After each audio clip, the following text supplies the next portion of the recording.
Please don't forget subscribe to the channel and hit the bell to get notified of new daily videos. When Great-Uncle Gabriel Price passed, I was the only one left to inherit his old lake house.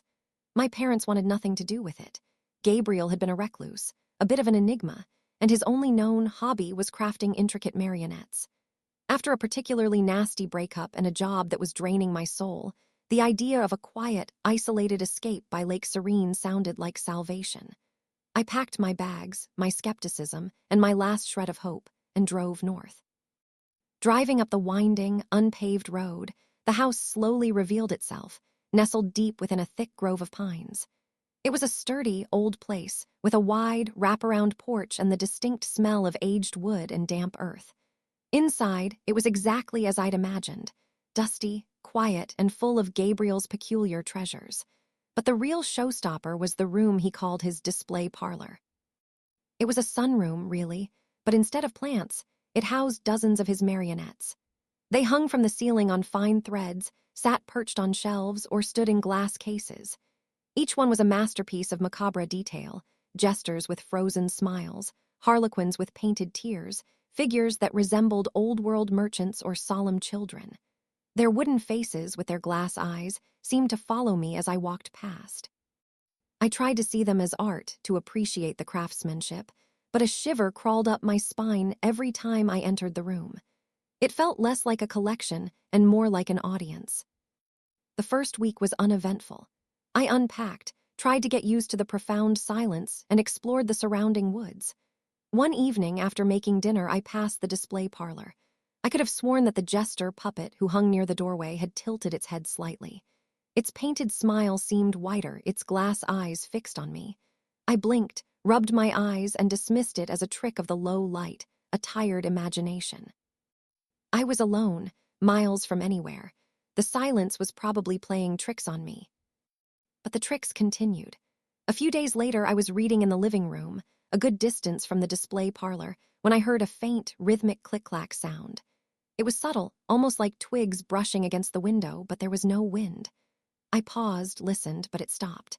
When I walked past the parlor a little later, I noticed the harlequin puppet, which had been hanging perfectly still, now had one hand slightly raised, as if frozen mid-gesture.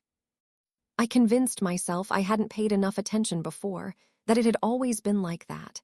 Still, a knot of unease began to tighten in my stomach. The isolation, which had once been a comfort, was now my enemy. I started feeling watched even when I wasn't near the puppet room. I'd turn around sharply, expecting to see something, but there was never anything there. One morning, I woke up to find the back door, which I distinctly remembered locking and chaining, standing slightly ajar. My heart hammered against my ribs. I checked every window, every lock. Nothing seemed forced. I just shrugged, convinced I must have been more tired than I thought when securing the house. Then came the storm. A monstrous tempest rolled in from the lake, thrashing the trees and rattling the old house to its foundations. The power went out almost immediately, plunging everything into inky blackness. I fumbled for my emergency lantern, its beam cutting through the oppressive dark, illuminating dancing shadows of the puppets through the parlor's open door.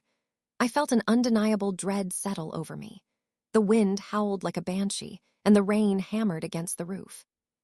Suddenly, above the storm's din, I heard it, a distinct, scraping sound downstairs near the main entrance. It was followed by a heavy thud, like something had been pried loose. Someone was in the house. My blood ran cold. I was miles from anyone, no cell signal, no power. Panic seized me. I grabbed the old, heavy iron poker from beside the fireplace and crept to the top of the stairs, my heart threatening to burst through my chest.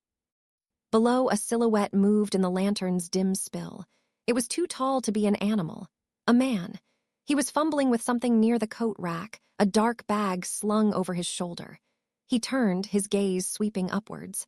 I froze, ready to scream, to swing. But then it started.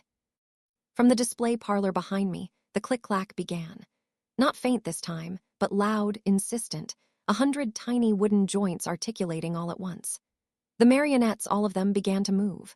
Not gracefully, like dancers on a stage, but wildly, erratically, their limbs flailing as if on unseen, frantic strings. They slammed against each other, against the walls, creating a terrifying cacophony of thuds, scrapes, and splintering wood. Their painted faces seemed to contort in the flickering light, their glass eyes gleaming with an unnatural malevolence. And then came the whispers, a multi-layered, dry rustling sound, like 1,000 brittle leaves skittering across a dry floor, rapidly intensifying into a horrifying, guttural drone that seemed to vibrate in my very bones. It wasn't words, but pure, unadulterated primal noise, a sound of ancient rage. The intruder below froze, his head snapping up. His eyes, even in the gloom, were wide with terror. He dropped whatever he was holding with a clatter and scrambled backwards, stumbling over furniture in his haste. The puppet's clamor reached a fever pitch, a whirlwind of snapping wood and guttural whispers.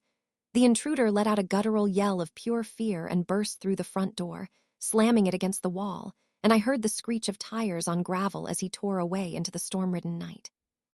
The house fell silent again, save for the diminishing roar of the storm. The puppets hung perfectly still, their movements ceased, their whispers vanished. I stood there, poker still clutched in my hand, shaking uncontrollably. My breath hitched in my throat. I crept downstairs, my lantern beam cutting through the darkness. The front door was splintered, a forced entry clearly visible. Nothing else seemed to be touched. I locked the door as best I could, my mind reeling. I went back to the display parlor. The puppets were all motionless, just as I'd first seen them. But as my lantern beam swept across them, I swore the jester's glass eyes glinted, a silent acknowledgement. They had protected me. They were grotesque, unsettling, and absolutely terrifying, but they had saved me. I didn't understand how, or why, or what exactly Gabriel Price had done to imbue his creations with such a chilling sentience. But I knew, with a certainty that settled deep in my bones, that I was no longer alone in this house. I still live here. I've fixed the door. I rarely enter the display parlor anymore, but I never close its door. I leave it slightly ajar, a silent offering, an unspoken truce.